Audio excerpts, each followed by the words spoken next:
de Chile, excelentísimo señor don Francisco Marambio. Bienvenido a Casa de América. Bienvenidos a Casa de América, a esta actividad, la verdad, que nos parece muy interesante, un diálogo que vamos a presenciar entre Sonia Montesino y Rosa Rivas, referente al patrimonio culinario chileno, que, como sabemos, pues la verdad tiene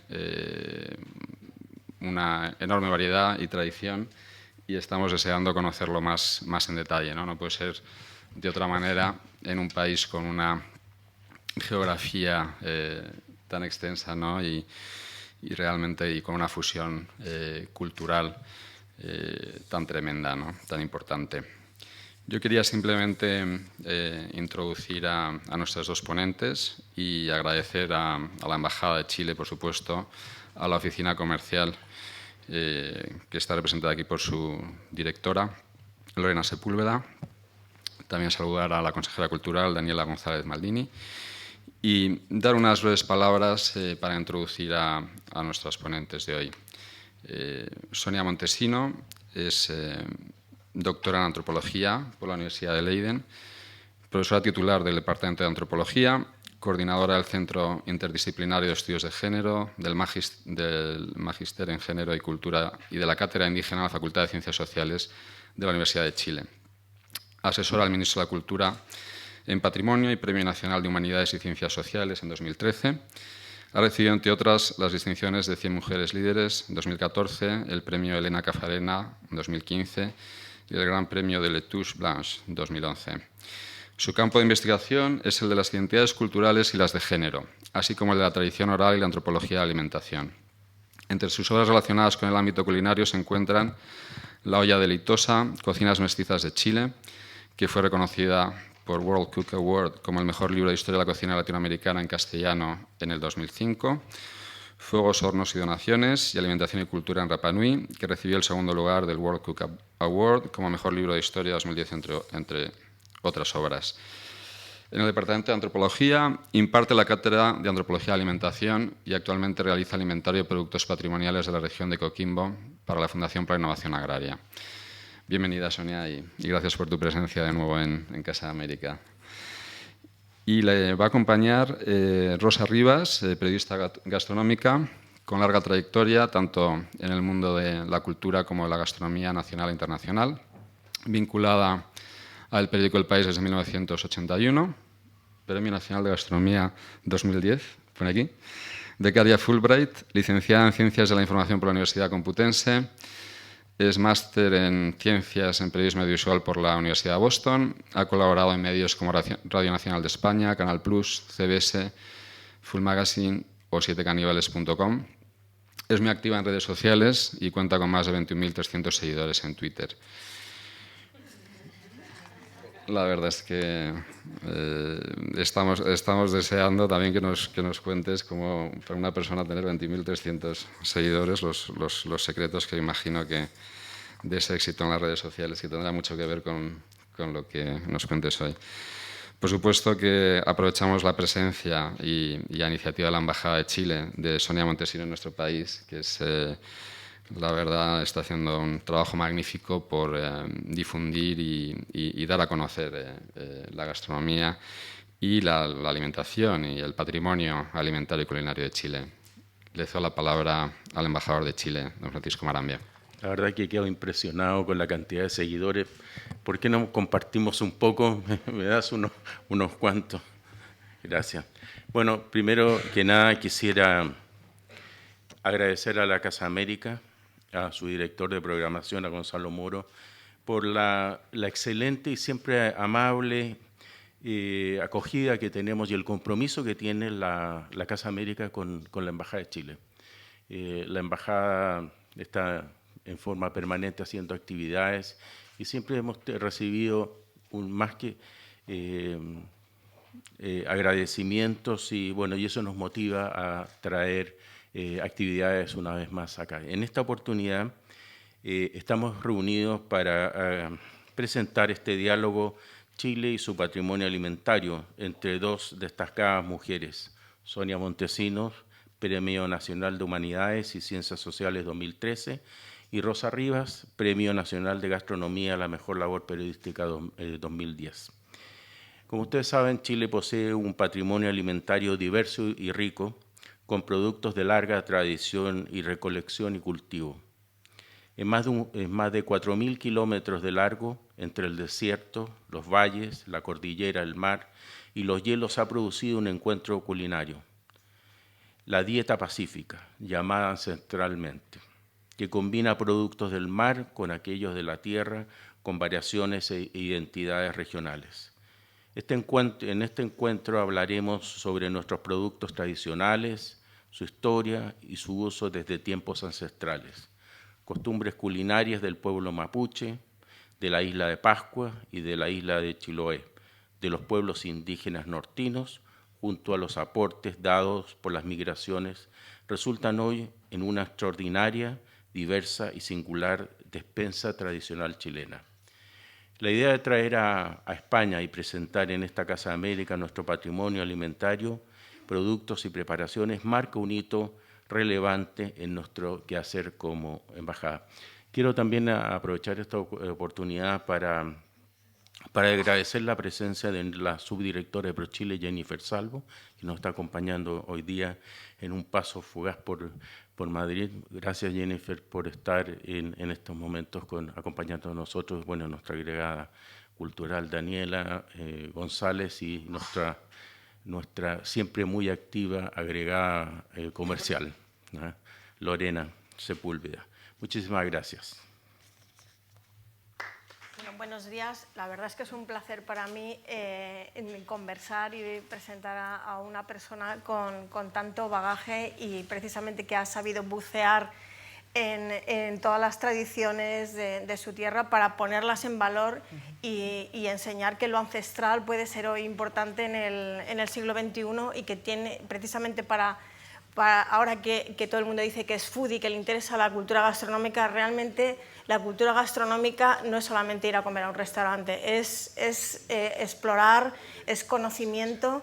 Entonces, Sonia, yo creo que nos va a poner en conocimiento todas estas cosas que necesitamos, y es muy curioso lo de la dieta pacífica. Ella nos va a dar las claves, cómo puede llegar la dieta pacífica a Europa, o cómo podemos influenciarnos y tomar ejemplo de lo que ella cuenta. Muchas gracias. Bueno, en primer lugar quiero agradecer a las personas y las instituciones que han hecho posible que yo esté acá. En primer lugar, a la Fundación para la Innovación Agraria, el FIA de Chile, a su director, digamos, Héctor Echeverría, y también a Soledad Hidalgo, que son los promotores de los temas de patrimonio alimentario, digamos, en esta institución. Bueno, y por supuesto agradecer al señor embajador ya la acogida, digamos, que ha tenido, y sin duda, ¿no es cierto?, ya a nuestra querida Lorena, que ha hecho posible también con su equipo, Ruth, que está por ahí, que han hecho posible, digamos, esto. Y bueno, y también agradecerles a ustedes la presencia, ¿no?, en esta mañana, y que tengan el interés, digamos, de escuchar estas cosas. Siempre es muy gratificante para alguien que se sienta, ¿no es cierto?, o se para en algún lugar a hablar. Bueno, esta dieta pacífica, ¿no?, yo le puse la larga duración de la dieta pacífica, precisamente por lo que decía, ¿no es cierto?, Rosa, ya.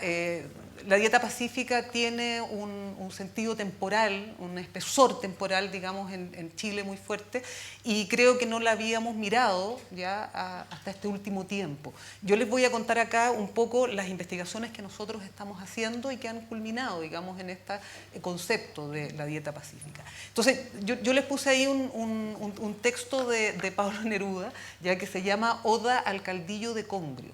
¿Ya? El caldillo de congrio es un plato emblemático, ¿no es cierto?, de las costas chilenas. Entonces, a mí lo que me interesa de esto, que a ustedes se les quede en su memoria y en su cabeza, digamos, ¿no es cierto?, esta idea dice: ya solo es necesario dejar en el manjar caer la crema como una rosa espesa, y al fuego lentamente entregar el tesoro, hasta que en el caldillo se calienten las esencias de Chile. Eso me interesa. En el caldillo se calienten las esencias de Chile, y a la mesa lleguen recién casados los sabores del mar y de la tierra, para que en este plato tú conozcas el cielo. ¿Ya? estas dos ideas, ¿no es cierto?, las esencias de Chile y estos sabores recién casados de la tierra y el mar. ¿Ya? Eso me interesa que lo guarden. Bueno, como decía, perdón, no te agradecí la hospitalidad de Casa América, aprovecho ahora. Esta geografía, ¿no? Esta geografía chilena, ya este país, ¿no es cierto?, que está como cayéndose al Pacífico, ¿no? Siempre Mistral, ¿no es cierto?, el Neruda también siempre hablaban, ¿no?, de esta idea de este país tan especial, digamos, ¿no?, con esta geografía. ¿Por qué es importante esto? Justamente por ese tema del Pacífico, cómo estamos en esa relación. Y cuando uno habla, ¿no es cierto?, de lo que es el patrimonio alimentario chileno, sin duda, también como lo planteó el embajador, ¿no es cierto?, lo que estamos hablando es del producto, ¿no es cierto?, de una base, de una estructura precolonial, ¿no es cierto?, de los pueblos originarios, con lo que van a ser las cruces y las tradiciones, ¿no es cierto?, mestizas, que se van a dar básicamente con el mundo español, que yo creo que ahí es donde está también otra base, digamos, clave, y lo que son las migraciones, ¿no es cierto?, de fines del siglo XIX y comienzos del XX, que son otras migraciones europeas, italianos, ¿no es cierto?, franceses, yugoslavos, etc. Entonces ahí se va a ir conformando esto. Ahora, pero la base de este patrimonio alimentario está, ¿no es cierto?, en el mundo precolonial. Ya todo lo que ocurrió, digamos, ¿no es cierto?, mundo precolombino le podemos llamar, todo lo que ocurrió ya en ese momento, esos saberes, ¿no es cierto?, esos conocimientos son los que van a quedar asentados, digamos, en esto. Y entonces este emblema del patrimonio alimentario es lo que nosotros llamamos, ¿no es cierto?, la dieta pacífica. Y esto yo le pongo acá en diálogo con Jesús Contreras, que es un antropólogo español, ya de Barcelona. Él es el director del Observatorio de la Alimentación en Barcelona, con el cual trabajamos juntos y hemos discutido mucho. Entonces, esta idea de la dieta también pacífica nació con una conversación con Jesús, digamos, ya, porque yo hablaba de las cocinas pacíficas, ¿ya? Y entonces él me dice, no, mira, yo creo que el concepto de dieta ya es muy importante, porque, claro, hace una cierta analogía con esta famosa dieta mediterránea, ¿no es cierto?, que digamos, está globalizada y que se supone que es lo máximo, ¿no es cierto?, para la salud, se supone. Eso tendríamos que verlo, ¿no? Entonces, este ensamblaje entre la tierra y el mar, ¿no es cierto?, este matrimonio, como dice Neruda, ya, bueno, yo les puse, esa es una vasija de Aguita, ¿no?, que es un pez, ¿no?, un pez. Entonces, esta idea, los de Aguitas eran eminentemente pueblos agrícolas, ¿no?, y estaban en la zona del valle, pero entonces el pez, porque justamente están siempre estos encuentros, ¿no?, entre la costa y el valle y la cordillera, ¿no? Entonces, la idea de la dieta pacífica como metáfora, digamos, ¿no es cierto?, tiene que ver con esta idea de las aguas serenas del Pacífico. Después ustedes van a entender por qué estoy hablando de esto en términos culturales más adelante, ¿no? Esta idea del aquietamiento, que también es un poco una construcción el aquietamiento, porque ustedes saben que de repente el Pacífico no es tan pacífico, ¿no? Pasan algunas cosas complejas ahí. Bueno, y la idea, ¿no es cierto?, también de esta noción de sacrificio pacífico, que tiene que ver, ¿no es cierto?, con las ofrendas que se hacían a la naturaleza por los dones alimenticios que entregaban. Entonces, ese es como un elemento. Bueno, y hay un mapa, ¿no es cierto?, que muestra justamente que este abrazo de tierra y mar ya en Chile es favorecido justamente, ¿no es cierto?, por esta geografía que tenemos, ¿no? No nos cuesta nada, digamos, ya la transversalidad y que ocurrió durante todo el periodo precolombino, ¿no es cierto?, entre todos los habitantes de la costa y los que estaban en el valle y la cordillera. Son nada, digamos, en términos de kilómetros, esa transversalidad significa, digamos, nada. Entonces, ahí es un poco esta imagen, ¿no?, para que ustedes vean eso. Bueno, ¿dónde se asienta la dieta pacífica en términos antropológicos? Ya ustedes, no sé si alguien conoce acá, obviamente, ¿no es cierto?, el triángulo levi-straussiano clásico, ¿no es cierto?, que Levi-Strauss es uno de los antropólogos que efectivamente logra hacer como una teoría, digamos, de cómo las sociedades, ¿no es cierto?, funcionan con ese que él llama el triángulo culinario, ¿ya? Y uno puede definir a las sociedades de acuerdo, ¿no es cierto?, a el tipo de procedimiento culinario que lo especifica y lo identifica, ¿ya? En el caso nuestro, ¿no es cierto?, esta dieta pacífica está relacionada con el polo de lo cocido, ¿ya?, de lo cocido y de lo cocido al vapor, ya en términos de esas operaciones culinarias. Hay sociedades, por ejemplo, que están mucho más vinculadas a lo asado, ¿no? Sus formas, digamos, ¿no es cierto? Sus bases de la cocina tienen que ver con ese tipo de operaciones. Nosotros estamos en el cocido. Yo creo que aquí nos acercamos mucho también a la tradición española, ¿no? Estaba justo hablando delante ahí con la periodista que me hablaba de los temas de los cocidos acá, ¿no? Y los pucheros, etc. Entonces eso, bueno, eso es si a alguien le interesa, ahí después le puedo explicar más de eso. Bueno, y ahí está un poco este abrazo, ¿no? Este mar, los valles, ¿no es cierto? Y la cordillera, ¿no? Que son estos tránsitos, ¿no? Estos tránsitos que tienen los peces, las algas, los mariscos, ¿no es cierto? Bajo determinado tipo de procedimientos también que hacen, ¿no es cierto?, este viaje. Bueno, la dieta pacífica, ¿no es cierto?, uno la encuentra de manera prístina en dos espacios, ¿ya? Dos espacios insulares chilenos, ¿no? Uno que es el mundo, ¿no es cierto?, huilliche, el mundo chilote, y el otro que es el mundo, ¿no es cierto?, de Isla de Pascua, ¿ya? En el mundo mapuche se llama curanto y en Isla de Pascua se llama humu, ¿ya? Esta técnica en la cual la dieta pacífica, ¿no es cierto?, se hace posible, se cristaliza, ¿ya? No sé si ustedes obviamente han escuchado, ¿no es cierto?, hablar del horno de tierra, ¿sí? Estos hornos de tierra, justamente que son lo que nosotros llamamos los curantos, los humus, ¿no es cierto?, son grandes cavidades que se hacen dependiendo, digamos, de la cantidad de gente a la cual se va a hacer, depende del tamaño, ¿ya? Y consiste básicamente, ¿no es cierto?, en piedras calientes que se colocan ya en el suelo, ¿ya? Y se van disponiendo los alimentos por capas, ¿ya? Por distintos tipos de capas. Entonces, bueno, ahí tiene una imagen del curanto chilote, ¿ya? Después lo vamos a ver como un poco más. Pero esa es más o menos, ¿no es cierto?, la técnica, ¿ya? Esa técnica, ¿no es cierto?, con las piedras que están abajo, y luego todo eso, ¿no es cierto?, se va a tapar, ¿ya? Se puede tapar con vegetales, a veces lo tapan con sacos, y entonces esto se cocciona durante muchas horas. O sea, hay que tener un conocimiento ya maravilloso para poder saber cuándo tú tienes que destapar, ¿no es cierto?, ese curanto. Bueno, en el caso, ¿no es cierto?, de estos curantos chilotes, ahí está la mezcla absoluta, digamos, ¿no es cierto?, entre lo que son los productos del mar, mariscos, ¿no es cierto?, mariscos muy, muy fuertemente, ahí hay alguna de estas.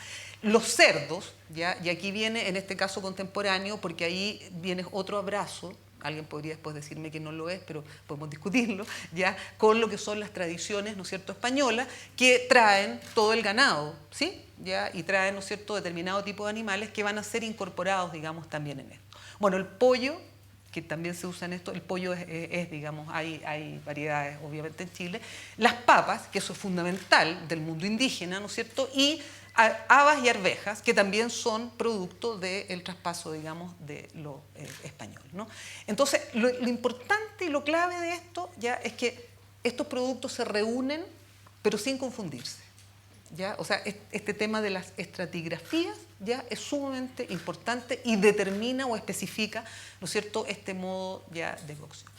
Y ahí hay un elemento clave, ¿no es cierto?, que ustedes lo saben, o sea, bueno, se ha hablado, o sea, la papa, ustedes saben, es originaria de América, ya tenemos una disputa siempre con los peruanos, digamos, ya siempre las tenemos, las seguimos teniendo, ahora con el pisco, no sé si han escuchado ya toda la polémica, digamos, que hay, ya, pero acá entonces lo importante es que la papa, ¿no es cierto?, se transforma ya en estos panecillos, y esa es otra cuestión típica, digamos, de este tipo de preparación, que siempre hay un panecillo, ¿no? Entonces ahí está el milcao y el chapalele, que son distintas formas, digamos, de cocción, de preparar la papa como pan. Ay, perdón.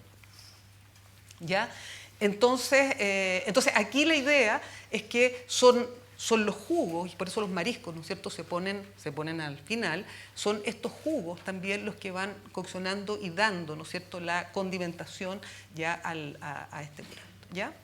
Y aquí obviamente lo que hay son una enorme cantidad de saberes, ¿no es cierto?, que están funcionando. Bueno, esto que les decía, se activa la cultura de la papa. La papa tiene toda una simbología muy, muy fuerte, ¿ya? La papa no es tan simple. Por ejemplo, la gente en el sur, ¿no es cierto?, cuando pela las papas, dice que tú no puedes botar las cáscaras en cualquier lugar, ¿ya? Porque las papas lloran, ¿ya? Las papas tienen una especie de espíritu, ¿no? O sea, existen más allá de su calidad, digamos, de alimento, ¿no? Entonces ahí hay también hay una asociación con las piedras en el norte de Chile, ¿no? Se hace esa asociación. Y nosotros tenemos muchísima, en el lenguaje coloquial chileno, la papa ya tiene una enorme cantidad de connotaciones, ¿ya? Algunas de tipo eróticos sexuales, ¿no? Que no la voy a decir aquí porque, bueno, no sé, a lo mejor para los españoles no puede sonar, pero para nosotros sí, digamos, ¿no? Entonces hay la papa, ¿no? También estar en la papa, por ejemplo, ¿no? Tiene todo un sentido. Entonces, eso me parece interesante decírselos porque cuando se come, no solamente se están comiendo alimentos y nutrientes, uno come símbolos, ¿ya? Y uno come símbolos siempre, ¿ya? O sea, tanto en el mundo precolombino, colonial como actual, ya se comen símbolos. Todos comemos símbolos. Entonces eso me parece interesante, ¿ya? Bueno, y esa es una frase que es bueno el curanto, pero no tanto, ¿ya? Que es una frase de Parra, en realidad, que es bueno el cilantro, pero no tanto, ¿ya? Que lo hemos extrapolado, digamos, al curanto, porque si uno come mucho curanto, en realidad se puede enfermarse, puede indigestarse. Bueno, y en el caso Rapa Nui, ¿no es cierto? Ya en el caso Rapa Nui, que obviamente, y a ustedes les debe estar trayendo a la cabeza, ¿no es cierto?, en el mundo polinésico, los maorí, etc., es el horno de tierra, ¿no es cierto?, y sigue funcionando como un tipo de técnica, ¿no es cierto?, culinaria, también de larga duración, pero que pertenece a ese universo. Ahí hay una diferencia entre dos tipos de humo, ¿no es cierto?, uno que es turístico y el otro que es el humo ceremonial, ¿no?, que se usa en la isla en un ciclo, digamos, ritual. Aquí la diferencia, ¿no es cierto?, es que los Rapa Nui tienen solamente, bueno, ahora lo han depredado también, pero bueno, más bien langostas y peces. Ahí los mariscos no operan, digamos, dentro del curanto. Y las algas sí, ¿no es cierto?, la uke, que es una alga exquisita, que realmente da un principio de condimentación muy bueno. Y todos los tubérculos, digamos, que ellos tienen, ¿no es cierto?, que son los camotes, mandioca, etcétera, ¿no? También el pollo, ustedes saben, la gallina polinésica, digamos, bueno, es oriunda, ¿no es cierto?, de la Polinesia, ¿ya? Y entonces, nuevamente aquí, cuando viene la colonización, que obviamente es una colonización mucho más tardía, ¿no es cierto?, fines del siglo XIX, ¿ya? Empiezan a incorporar el vacuno, el porcino, los ovinos, lo mezclan todo, ¿ya? Todo, digamos, entra eso. Y acá el pancillo es el poe, que es el plátano, ¿no?, que se hace, digamos, una especie como de masa, ¿sí?, como una masa, ya se envuelve en hojas de plátano y entonces se coloca, digamos, en el curanto, ¿no? Ahí está el poe, se envuelve, digamos, de esa manera. Bueno, ahí hay toda una situación ritual, digamos, ¿no? Porque estos humus, estos curantos se hacen ya bajo ciertos ritos, ¿no?, bajo ciertas ceremonias. No así, por supuesto, el turístico. O sea, cuando ustedes van como turistas, eso no va a pasar, digamos, pero sí en la comunidad, ¿no es cierto?, funciona así. Bueno, y entonces lo que funciona en este humu polinésico Rapa Nui es toda la mitología de Otumatúa, que es el fundador, ya que cuando uno lee la mitología de Otumatúa, uno puede ir leyendo todas las fases, digamos, de la preparación del humu ahí, ¿no? Entonces, bueno, esta es una mujer maravillosa, que es una sabia Rapa Nui, ¿ya? Y el hoyo del curanto hay que cuidarlo y taparlo como el de las mujeres. ¿Por qué? Porque hay toda una analogía ya entre lo que es este horno de tierra y lo que es el útero de las mujeres, ¿no? Y esto es bien interesante porque también en la zona de Chiloé nosotros encontramos, digamos, eso. Bueno, ¿qué son las conclusiones que nosotros podemos sacar ya de estas dos fórmulas? ¿Ya? Y aquí viene el punto fundamental ya de la idea de la dieta pacífica. Es que, en primer lugar, este tipo, ¿no es cierto?, de preparación es una preparación colectiva. Primera cosa, ¿ya? Estas no son preparaciones individuales, ¿ya? Es lo que se llama la exococina, ¿no es cierto? Es la cocina de la afuera. Y la cocina de la afuera, en todas las sociedades, ¿ya?, es una cocina que congrega, es una cocina, ¿no es cierto?, que hace y construye lo que nosotros llamamos el comensalismo, ¿sí? ¿Qué es lo que es el comensalismo? El comensalismo, ¿no es cierto?, y es una cuestión básica antropológica, ¿ya?, es, ¿no es cierto?, cuando todos comemos juntos, somos hermanos, ¿ya? Es decir, los primeros banquetes rituales, ¿no es cierto?, que se hacían en todas las sociedades tenían que ver justamente con esta idea de la congregación.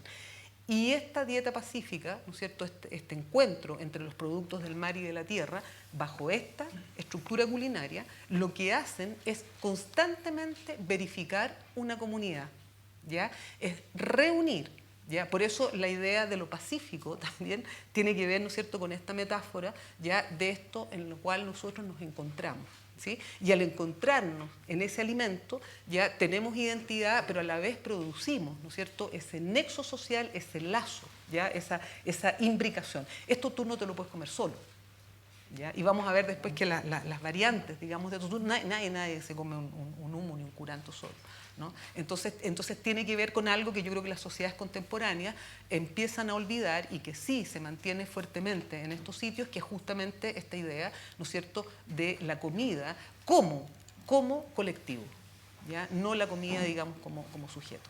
Entonces ahí no se comen símbolos, se comen abrazos de mar y tierra, pero a la vez se come ya en común.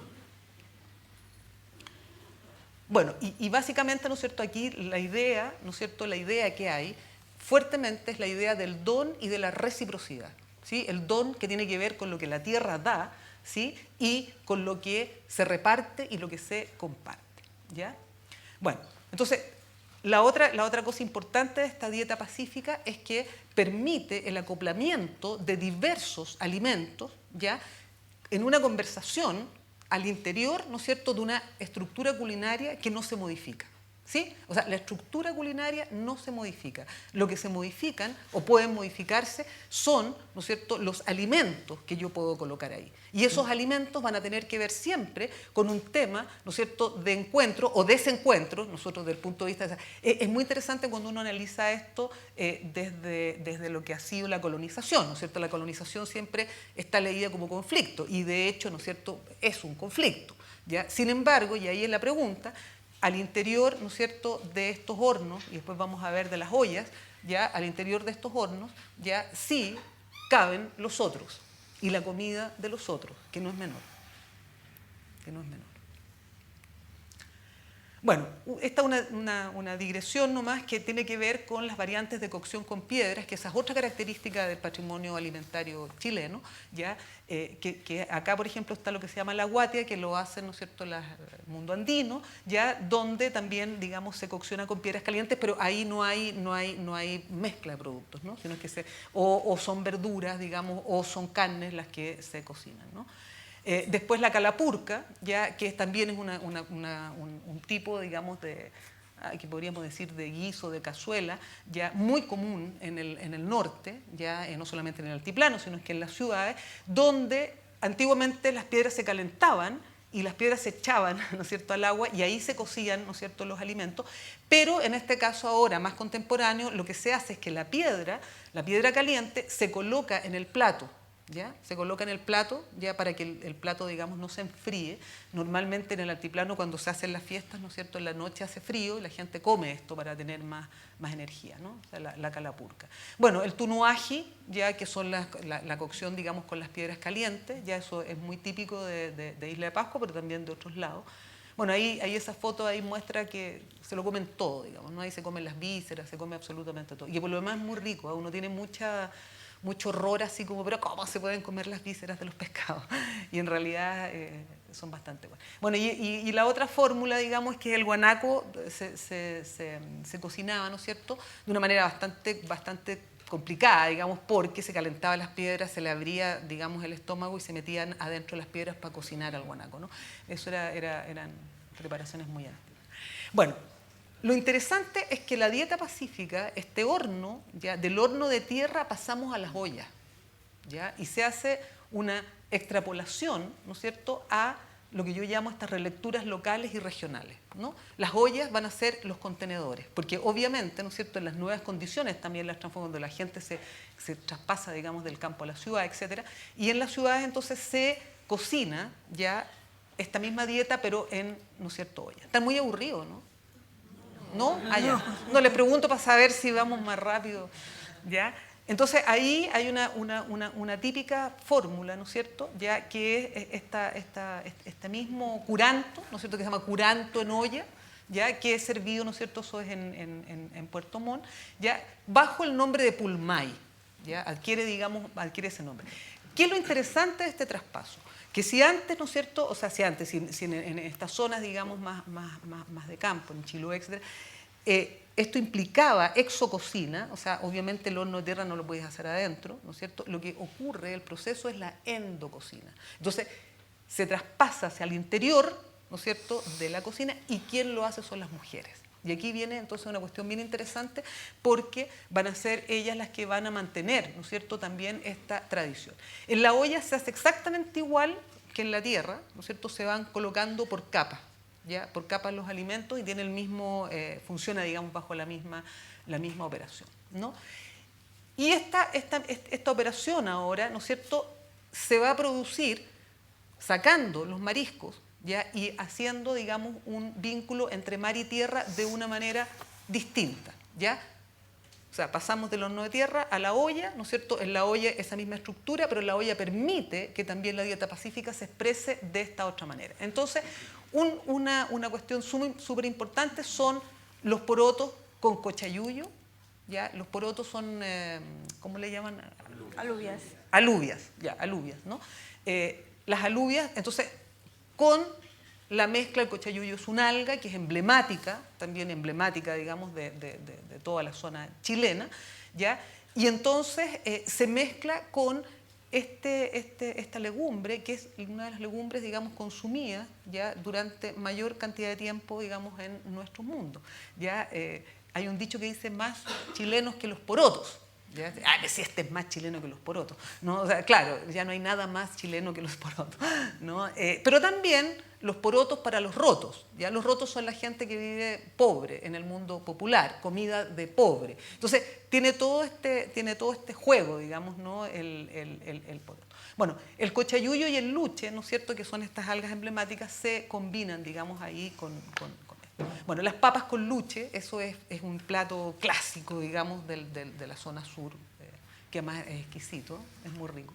¿Ya? La cazuela de cordero con luche, aquí hay un mestizaje completo, aquí la dieta pacífica funcionando de la mejor manera, ¿no es cierto? El cordero traído por los españoles, el luche huilliche indígena, ¿no es cierto?, con las papas y todas las cosas, ¿no? Después acá tenemos en la zona central Talca, ¿no es cierto? Talca, que es el mundo más mestizo, más típico chileno, digamos, ¿no? No indígena, comillas, ¿ya? Está este famoso mar y tierra, ¿no? Y el plato se llama mar y tierra, ¿no? En Talca, digamos, en esa zona se come. Y entonces ahí ustedes ven la mezcla, ¿no? Los choritos, las almejas, longanizas, ¿no es cierto?, carne, etc., ¿no? Ahí está el... Bueno, y luego entonces el caldillo de congrio, que también es una lectura, ¿no? Es una lectura de la dieta pacífica, ¿no es cierto?, con el pescado, las papas, ¿no es cierto? Y bueno, y como les digo, algo también muy emblemático, por algo Neruda alucinaba con el caldillo de congrio, ¿no? Le parecía que era... Ahora, él no cocinaba, ¿eh? O sea, él era ¿cómo se llama? Era un gourmand, no era un gourmet, digamos, ¿no? Entonces era un comilón, así. Ahí le encantaba el caldillo de congrio, ¿no? Bueno, y entonces de estas ollas pasamos a otro que es como una suerte, digamos, de analogía y también de proceso, ¿no es cierto?, de transformación, que pasamos a lo que nosotros llamamos las cazuelas, ¿ya?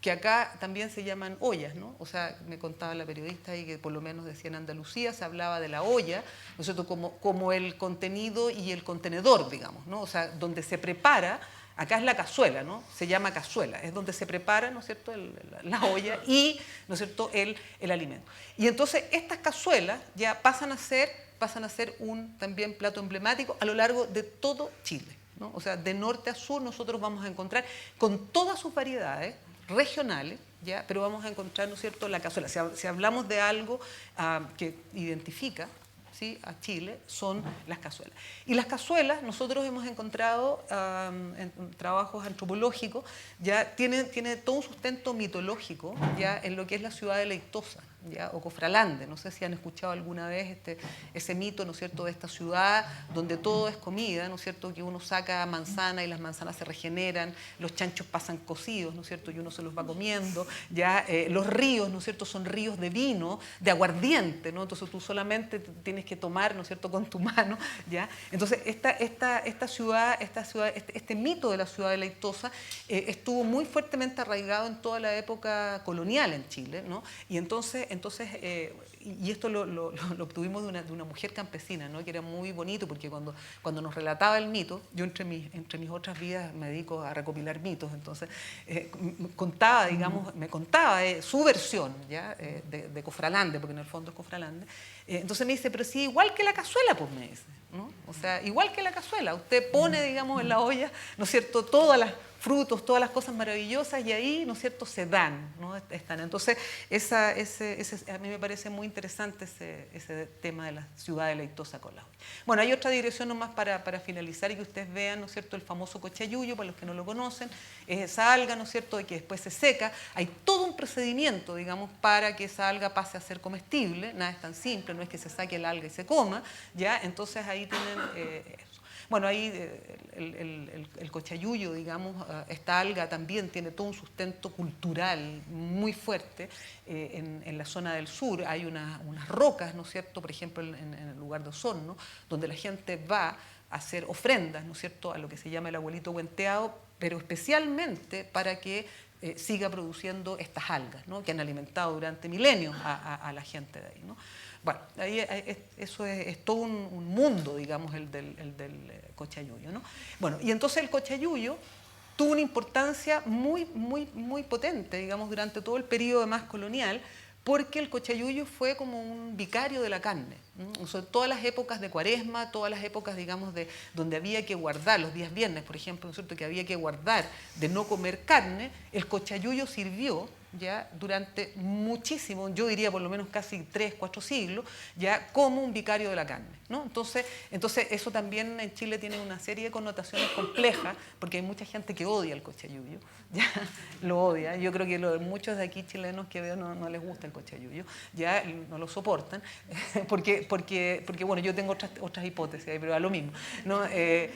No lo pueden ver. Quedó también en algún punto, te fijas, también quedó como comida de pobres, ¿ya? Entonces ahora viene toda la revalorización del cochayuyo, porque obviamente, o sea, todos los nutrientes, todas las cualidades de este alimento son alucinantes, así tan alucinantes como la quinoa de repente, ¿ya? Entonces la gente empieza por un tema más racional a decir, ahí sí, bueno, vamos a seguir comiendo cochayuyo. Pero bueno, las familias tradicionales, en las casas tradicionales, digamos, se preparan. Y ahí tienen la versatilidad, digamos, del cochayuyo, porque se hace una cazuela de cochayuyo, obviamente, ¿ya? El charquicán, fritos, ¿no es cierto?, cochayuyo al horno, bueno, y lo que se usa mucho ahora, ¿no es cierto?, es este pebre o esta ensalada de cochayuyo que va siempre, ¿no es cierto?, para comérselo con pancito. Bueno, ahí en el sur se lo comen con esas empanaditas, ¿no? Eso.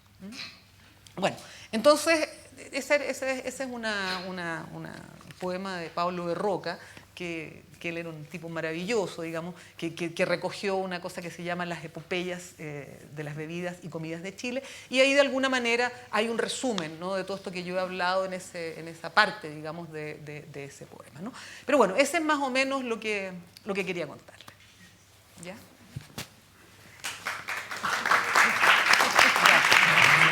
Gracias.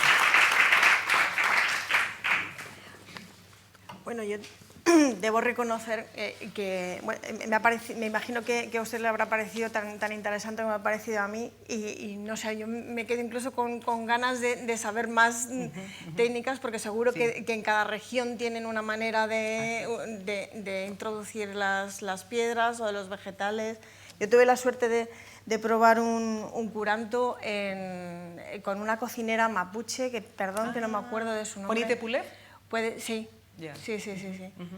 Y bueno, efectivamente, pues fue como un día de campo precioso, con un montón de gente que además celebraban justo una especie de manifestación para recordar a la gente que hay que cuidar los ríos, que hay que cuidar la naturaleza. Entonces, efectivamente, lo que tú dices fue un comensalismo reivindicativo. Exacto. Entonces, yo creo que muchas de las cosas que has narrado, de qué manera hoy en día la población chilena o el Chile urbano está asumiendo estos valores de las tradiciones. Sí. Yo, claro, como planteé ahí, obviamente esto se sigue manteniendo y se seguirá manteniendo, digamos, en estas zonas no centrales, llamémosle así.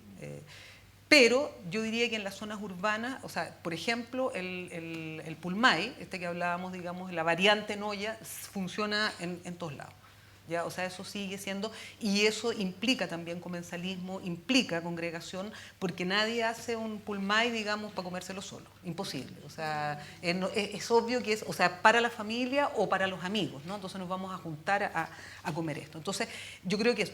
Ahora, sin duda que todas las corrientes, digamos, globalizadoras, digamos, ¿no? Que tienden hacia el individualismo culinario, digamos, ¿no? O sea, justamente a todos los temas de lo que llamamos las modas, ¿no? Como las distintas dietas, ¿sí? Con las cuales hay que negociar constantemente, ¿no es cierto? En una casa uno es vegano, el otro es no sé qué, el otro no come huevo, el otro no puede comer, ¿cómo se llama?, grasa, en fin, ¿no? O sea, constantemente estamos, digamos, en una situación muy distinta a esta, ¿no es cierto?, que es una situación nosotros de negociación con los individuos, ¿no es cierto?, y los gustos de los individuos, ¿ya?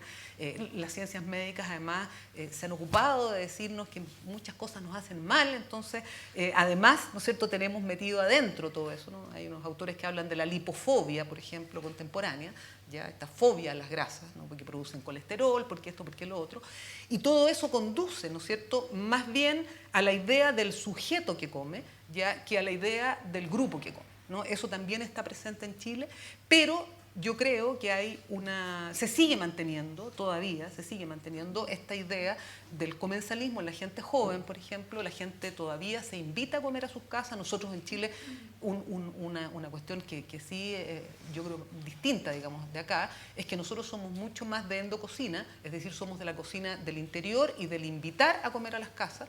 Ya es raro, o sea, claro, uno puede invitar a un restaurante, pero cuando tiene un poquito más de distancia con la gente, ¿no? Pero uno come en las casas. Y entonces el comer en las casas y el invitar a la gente a comer a las casas, de alguna manera reproduce, ¿no es cierto?, esta idea de que somos un colectivo que come, ¿no? Entonces, ya sea en momentos festivos o en momentos de algún agasajo, ¿no es cierto?, que se quiera hacer. Entonces, creo que no hay una pérdida completa, pero que sí, obviamente está y se manifiesta, digamos, este individualismo, ¿ya?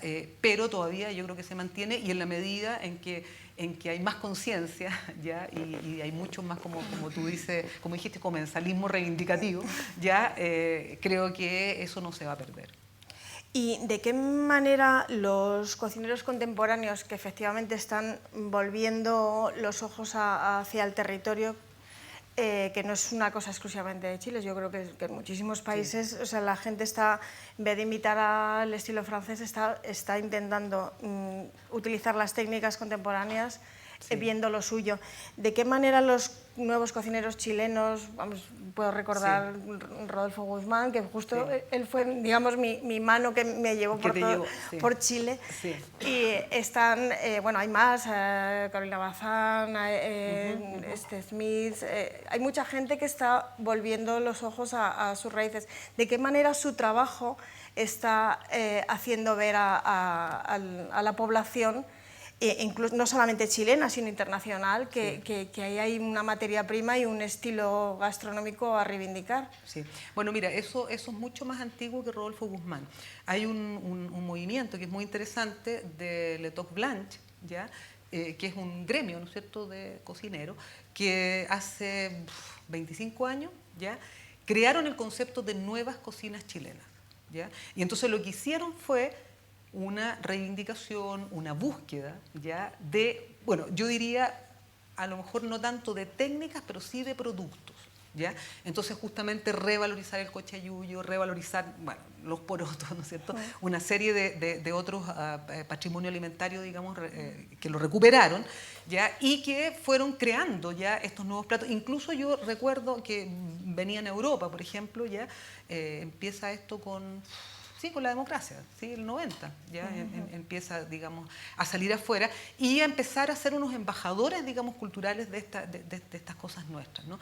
Y entonces lo que yo creo que hacen ahora estos nuevos cocineros es como retomar esa tradición, ya, de estas nuevas cocinas chilenas y buscar, ¿no es cierto?, como tú muy bien dices, trabajar con las técnicas, ¿no es cierto?, las técnicas, por ejemplo, de las piedras calientes, una serie de otras cosas, y con algunos elementos de recolección, ya que antes no estaban tan presentes, como hongos, etc.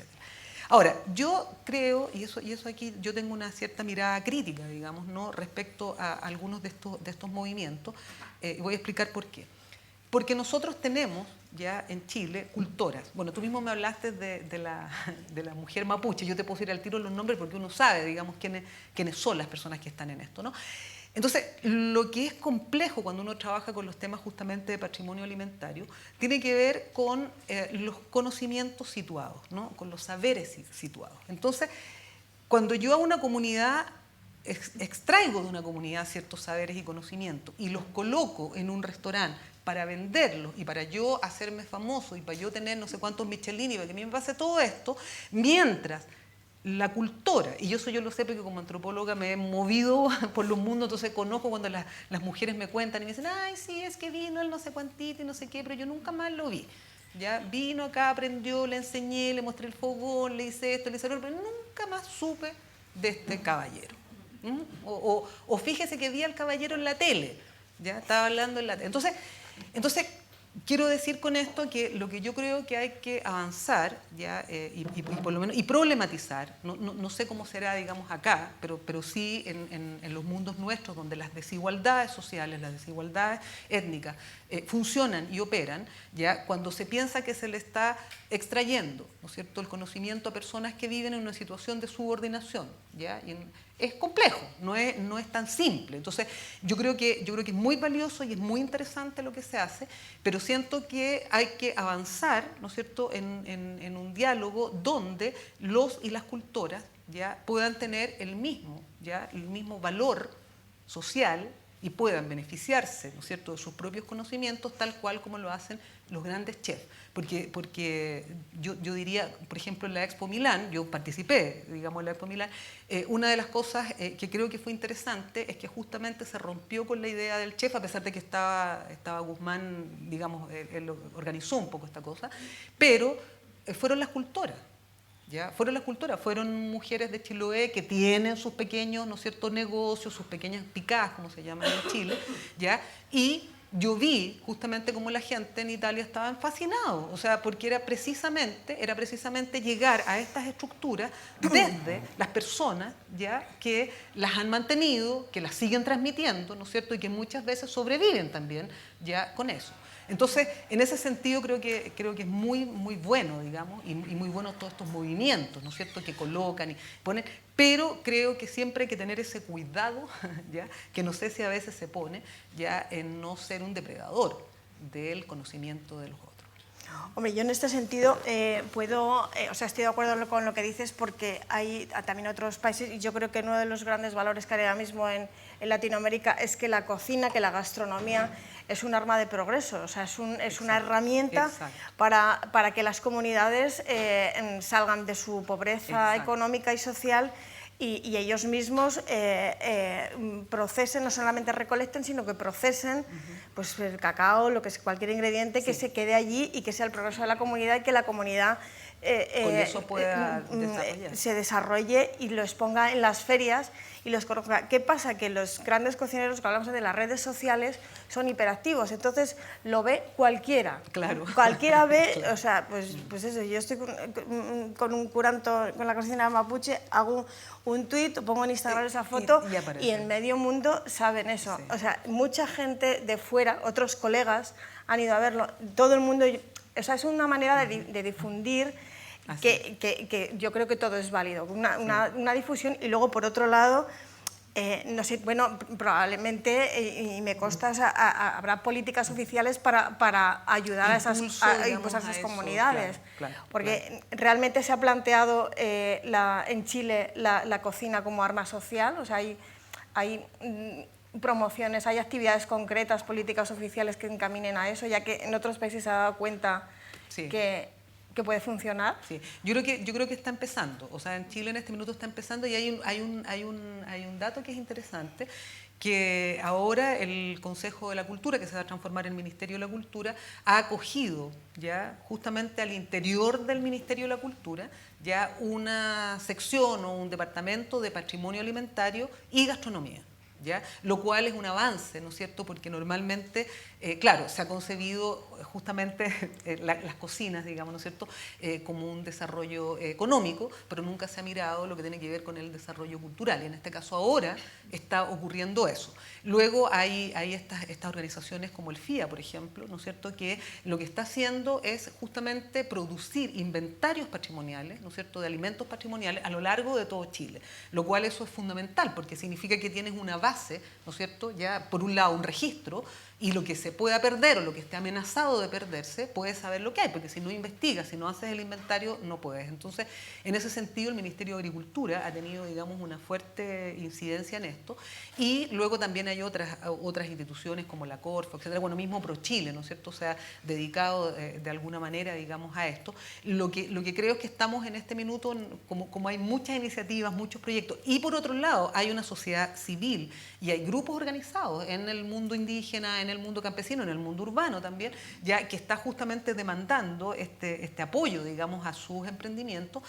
Creo que una mirada, necesariamente va a tener que haber una mirada más coordinada, porque lo que ocurre normalmente, en todas partes ocurre lo mismo, ya que no se coordinan muchas veces las iniciativas, pero en la medida en que se provoque esta coordinación, creo que se va a poder hacer algo bastante importante, digamos, en Chile, porque los elementos, digamos, están ahí a flor de piel. Es que además una cosa a reseñar, y que hay un montón de, o sea, Chile, pues yo creo que la gente sabe que es el mayor exportador de arándanos, hay un montón de, bueno, todo el mundo conoce los vinos, sí. También se conoce menos y se está empezando a conocer ahora la cantidad y la bondad de los vinos naturales y biodinámicos que están produciendo. Y luego hay o las algas, o sea, las algas, la mezcla de las algas con las alubias, en teoría es una cosa modernísima, o sea, que ahora mismo... Sí, claro, claro. Y cuando es algo que se lleva comiendo durante años, claro. Pero claro, a lo mejor el cochayillo se puede envasar o mostrar de distintas formas. Ese es el trabajo que yo creo que los cocineros pueden hacer o están haciendo. Claro. Pero luego yo me he dado cuenta, cuando he viajado por allí, que hay un montón de superalimentos que no se conocen. Ahora que estamos en la era de que todo el mundo habla de la chía, de los alimentos proteínicos, antioxidantes, yo creo que si viajas, descubres precisamente gracias a las comunidades indígenas cantidad de alimentos que yo creo que si salen al mercado, bueno, sería un boom, ¿no? Así es. Bueno, hay una potencia gastronómica brutal. Salvaje. Yo, bueno, tenía otro ahí donde están los productos, ¿no? Pero a propósito de lo que tú dices, o sea, bueno, el maqui... Cuenta productos.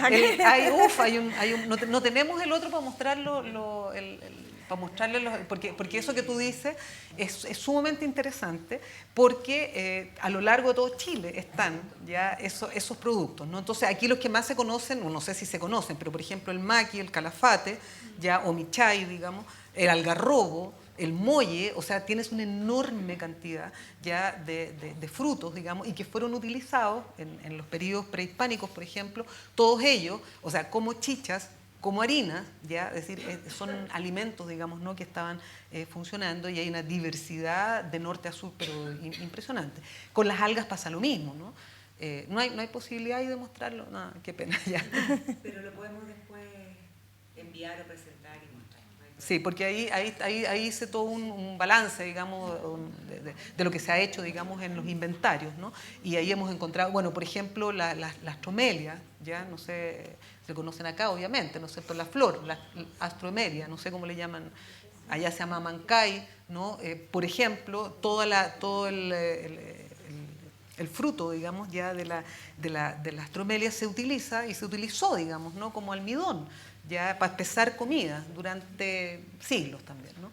Es que eso me parece apasionante. Yo creo que todo turista gastronómico que se precie debería, pues precisamente, bueno, ir a Chile, por supuesto, yo lo recomiendo, pero bueno, informarse, no sé si tendría que haber un diccionario de productos que te den en la oficina de turismo, te den el mapa y la lista, porque evidentemente hay nombres que luego ya te vas acostumbrado, pero bueno, hay cantidad de cosas que yo creo que es una manera de descubrir y un incentivo para viajar. Exacto. O sea, hoy en día la gente viaja por comida. Por ir, por supuesto. Entonces, por supuesto. obviamente, Santiago se está convirtiendo en un estudio gastronómico porque el hecho de que estén estos cocineros en los Exacto. 50 Best, tengan estrella, bueno, todavía faltarían más, pero el hecho de que haya esa difusión internacional sí que atrae pues a gente. O sea, yo he podido comprobar que si viene un cocinero de Australia o de España, todos los cocineros que van Sí, allí sí. traen luego a su vez público, Así porque es. todo eso se cuenta Sí, claro. después. Entonces yo creo que una manera de descubrir, incluso pues de descubrir también que existe, que es un pisco buenísimo Así y es. que se hace con distintas hierbas. O sea, a mí me parece que a través de la comida se puede conocer a un país muchísimo más y se puede disfrutar más. Absolutamente. Entonces, las personas que hacéis un trabajo como el vuestro, yo creo que es que, vamos, eso tendría que estar en la web directamente antes de viajar, saber.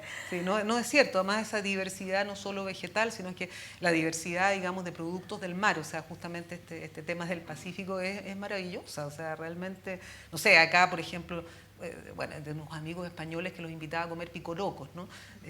Los picorocos son alucinantes, ¿no? Porque son casi como prehistóricos, así, ¿no? Entonces decía, pero ¿cómo comen esto? Fascinado, así decía, pero claro, un gusto delicioso, porque hay una serie, digamos, de productos, ¿no? Que para nosotros, claro, son estos de larga duración, los miramos así, pero los erizos, por ejemplo, ¿no? Los erizos chilenos son maravillosos, los piures, ¿ya? Y todas las, bueno, yo aquí no les traje, pero bueno, hay todo un tema, digamos, con los modos de conservar, los modos de preparar, ¿no es cierto?, las formas de cocinar, enorme, una enorme cantidad, ¿no? Entonces hay que hacer ese trabajo que esperamos aquí ya siga adelante, ¿no?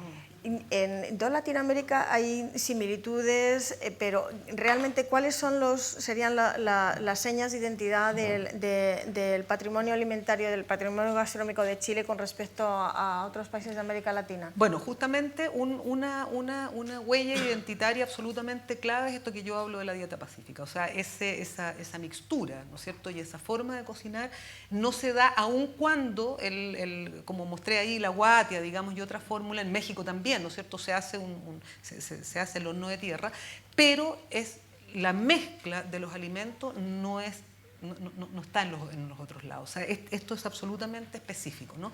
O sea, esta misma idea de combinar la legumbre con las algas, por ejemplo, ¿no? Y otras, muchas más preparaciones que hay de algas, no se da porque, y esto es interesante, porque justamente las algas, tanto el cochayuyo como el luche, tú sabes, crecen ya solamente desde la parte sur de Perú hasta final de Chile. No hay en otro lado. Ya es específica, digamos, de ahí. Entonces, obviamente que estamos hablando de un producto que no está en otros lados. Los chinos, los japoneses cocinan con algas, ¿no? Pero claro, cuando tú pruebas el nori, el nori con el luche, por ejemplo, son distintos, son otras. Además, por ejemplo, las formas de preparación, ¿no? del luche también se hacen curando.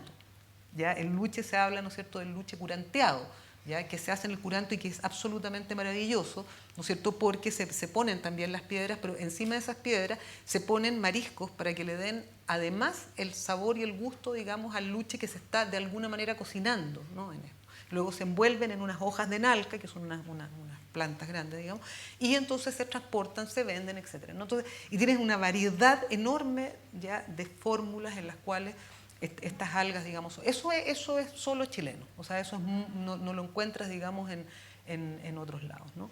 Y esta cocción de capas, por ejemplo, también, ¿no? O sea, nosotros tenemos una estructura de capas, ya, por ejemplo, el pastel de choclo, ¿no? Que para irnos ya nuevamente siempre es la capa, ¿no? Nosotros nos encanta eso, ya, como ir poniendo, ¿no? Diríamos qué es lo que tenemos ahí en la cabeza que nos hace, ya. Yo digo la capa y lo tapado, ¿no? Porque así como este horno, ¿no es cierto?, el curanto se tapa, nosotros, por ejemplo, tenemos también una predilección por las empanadas, ¿no? Las empanadas que uno nunca sabe lo que hay adentro, ¿ya? Y nunca sabe con qué se va a encontrar, digamos, ¿no? Entonces puede encontrarse con algo maravilloso como puede encontrarse con algo tremendo, ¿no? como un pequén, por ejemplo, que solamente tiene cebolla, ¿no? Entonces, pero ¿cómo? Yo no quería esto, quería una empanada, ¿no? Entonces, bueno, yo he trabajado con esa metáfora de lo tapado, ¿no? O sea, esto que se tapa, que se esconde y que adentro hay algo, ¿no? Siempre el pastel de choclo también funciona, digamos, de esa manera. La humita, ¿no? Que puede ser tamal, digamos, también funciona de la misma manera, es algo que está envuelto, que se abre, ¿no? Entonces ahí hay un estilo, ¿no? Hay un estilo culinario, digamos, que nos especifica y nos identifica. Y en este mundo globalizado que parece que hay que sacar la identidad, que hay que rebuscarla. Sí. Este mar y tierra o estas capas sería la identidad de Chile, o sea, igual que en Japón la gente conoce sushi o en Italia la pasta, ¿cuál sería, tú que has hablado antes de los símbolos, el símbolo alimentario de Chile? Bueno, yo creo que el símbolo alimentario de Chile es la cazuela. Ese es el símbolo alimentario y que tiene que ver con todas estas otras formas, digamos, que he hablado más antiguas. Pero la cazuela es esta reunión nuevamente, y eso es lo interesante, porque la cazuela es nuevamente la reunión de culturas, ¿no? O sea, están todos los elementos, ¿no es cierto?, que nosotros hemos consumido desde los periodos precoloniales a todos los elementos que aportaron, digamos, los españoles. Entonces, creo que si hay algo que nos especifica es eso, ¿ya? Claramente, digamos, y las cazuelas que recorren todo el país, ¿no? Claramente es. Y además la idea del caldo, ¿no? En Chile el caldo tiene toda una serie de connotaciones, ¿ya? O sea, el caldo puede ser criaturero, ¿ya? Por ejemplo, el pulmay, ¿no es cierto?, esto que vimos, la variante noya, criaturero significa para tener criaturas, ¿ya? Entonces se dice, tómese este caldito, ¿no? Cuando uno está tomando ahí en esto, te sirven el caldo, ¿no es cierto?, te comes los mariscos aparte y te dicen, tómelo porque es criaturero. Entonces, vaya ustedes, a ver, ya tiene esa connotación. Después el caldo también tiene una connotación medicinal. En Chile toda la gente se mejora con un caldo, ¿ya? O sea, ¿te duele el estómago? No, pero el caldito, o sea, obviamente. O ¿no sé, estás resfriado? El caldo, claro, o estás curado, y entonces para ¿cómo se llama?, para curarte de la resaca, ya para sanarte la resaca, un caldo, ¿no? Entonces hay distintos tipos de connotaciones, digamos, con la idea del caldo. Entonces, es más allá, te fijas tú que cuando digo que nos comemos los símbolos, también hay un sistema, digamos, ¿no?, funcionando en términos de lo que nosotros creemos que los alimentos tienen para nosotros. Y en esta evolución del sistema, ¿qué papel han jugado las mujeres? Tú que hablas de la identidad, sí, del género en sí, la cultura gastronómica. Sí. ¿Cómo? Bueno, fundamental. O sea, todas estas cosas no se preservarían sin las mujeres, ¿ya? O sea, las mujeres en Chile son, digamos, absolutamente las alimentadoras cotidianas, ¿ya?, de la familia, ¿ya? Eso es clave, y son ellas las que transmiten y son ellas las que persisten, ¿ya?, en este tipo de cocina, ¿ya? Entonces el papel, digamos, fundamental, o sea, la cultura culinaria chilena se mantiene por las mujeres. O sea, no hay otra, ¿ya? Tanto en el mundo urbano como en el mundo indígena y campesino, ¿ya? En todos los lados. Entonces creo que ahí hay una cuestión súper importante. Ahora, claro, alguien podría decir desde un punto de vista más feminista, digamos, bueno, que complicado, ¿no? Porque el trabajo de la cocina, obviamente, ¿no es cierto?, es doble jornada, es todo lo que sabemos, pero a la vez, ¿no es cierto?, que pasa eso es lo que permite que se continúe y se mantenga una tradición, ¿ya? Entonces, muchas veces se alega, y se alega no solo en Chile, en muchos lugares, de que, claro, se pierden ciertas formas de alimentación porque las mujeres han salido a trabajar y las mujeres ya no quieren cocinar y las mujeres no sé qué. Sí, es absolutamente real. Entonces, pero estamos ahí en este dilema, ya podríamos decir dilema, entre tradición, llamémosle así, mantención de la tradición y los derechos de las mujeres, digamos, a hacer sus cosas. Entonces, ahí hay una cuestión complicada, pero efectivamente son las mujeres, ya, las que mantienen esto, ¿ya? O sea, claramente. Y las semillas, las curadoras de semillas, por ejemplo, las mujeres que están preocupadas, ya, de que sus semillas antiguas, ¿no es cierto?, sigan, ya no sean ganadas por las transgénicas, por las grandes, digamos, empresas, son mujeres, ya, son organizaciones de mujeres campesinas e indígenas en Chile. Anamuri, por ejemplo, es un ejemplo, que son ellas, digamos, las que hacen eso. O sea, entonces es tener la semilla y a la vez la preparación, digamos, ¿no? O sea, mantenerse en eso. No sé si ya hemos parece. Bueno, así es. La verdad es que el diálogo ha sido tremendamente interesante. interesante. Yo creo que la idea en esto es iniciar. Lo que estamos aquí, Sonia está aquí por la posibilidad del Fondo para la Innovación Agraria del Ministerio de Agricultura, dando cuenta de todo este estudio y de toda esta historia que está detrás. Así que la invitación es a seguir conversando sobre estos temas. Voy a tener que ser la mala de la película, en realidad, ¿no? de cortar este diálogo tremendamente interesante. Lamentablemente no vamos a tener tiempo para preguntas, pero sí nos podemos quedar después haciendo algunas preguntas ya más individuales a Sonia. Simplemente agradecer al FIA, agradecer a Casa América por habernos acogido en este espacio, agradecer a Sonia, agradecer a Rosa, que ha estado allá, y principalmente a todos ustedes, porque desde aquí en adelante esperamos que sean también los difusores de esto que ustedes hoy día han presenciado. Así que muchísimas gracias.